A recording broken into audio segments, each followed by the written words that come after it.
Hello and welcome to ET Travel World. Today we have a very special guest with us. So, Hi, I'm Sanjoy Roy. Congratulations for this new event. Amazing. so, what do you think about ET Travel's initiative of getting all these industries under one roof and sort of making it our motto to actually have discussions about the industries and post COVID, especially? So, do you think these sort of discussions will actually make an impact on the industry itself?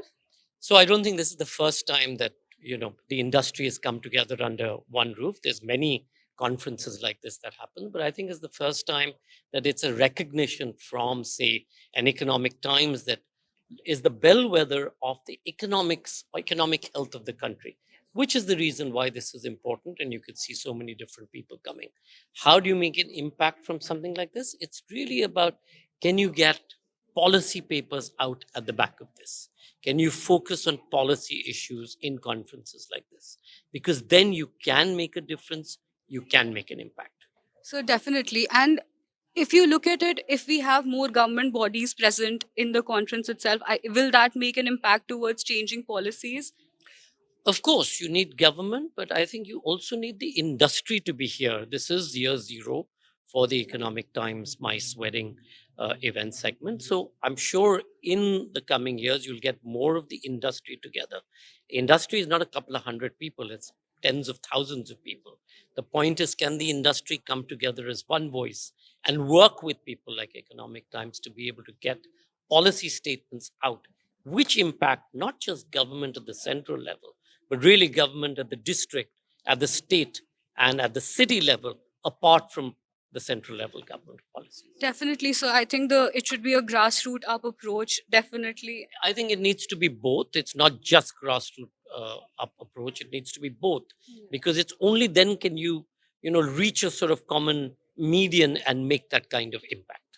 Definitely so. And another question from my side, are there topics that we can incorporate in our next edition, in our upcoming editions, that probably we haven't discussed a lot in this current segment, which we can sort of improve on in terms of ET travel committing to something like this? Sure, I haven't been here through the day, so I'm not entirely clear what the rest of the Yeah. program was. I should have read up a little bit more. But having said that, the impact of heritage on tourism and MICE is huge. So we need to look at that. We need to look at issues of safety and perception. Today, Delhi is seen to be an unsafe city. However, if you compare Delhi to Chicago with comparative numbers of people, population, you'll see that Chicago is way more dangerous, but it doesn't stop people from going to Chicago, but it stops people from coming to Delhi. So, what do you do about perception, but also how do you clean up your act? So, you do need people from government, from police, etc., to be able to understand and hear what is the perception. And the reason, one of the other things is that by and large, in the past, the police's one point has been that don't do anything in Delhi because it's a security risk.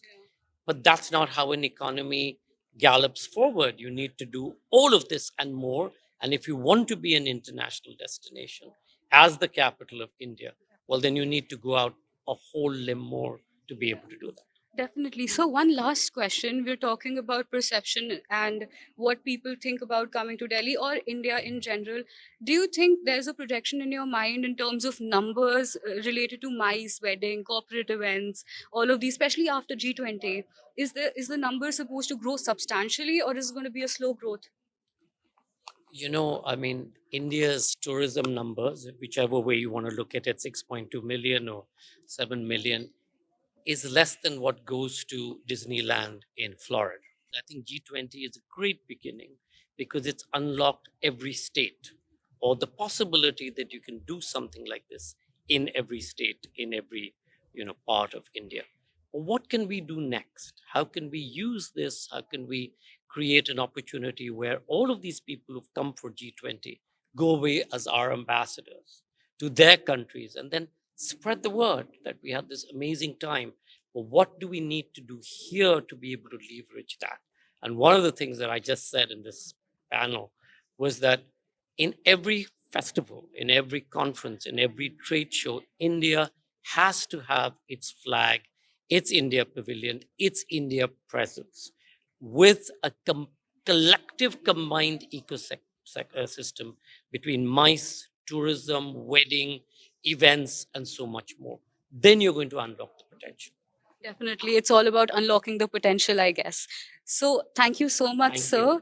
We really look forward to you gracing us with your presence for every edition forward. Thank you so much. Thank you. Have a nice Thank you. day. Thank you.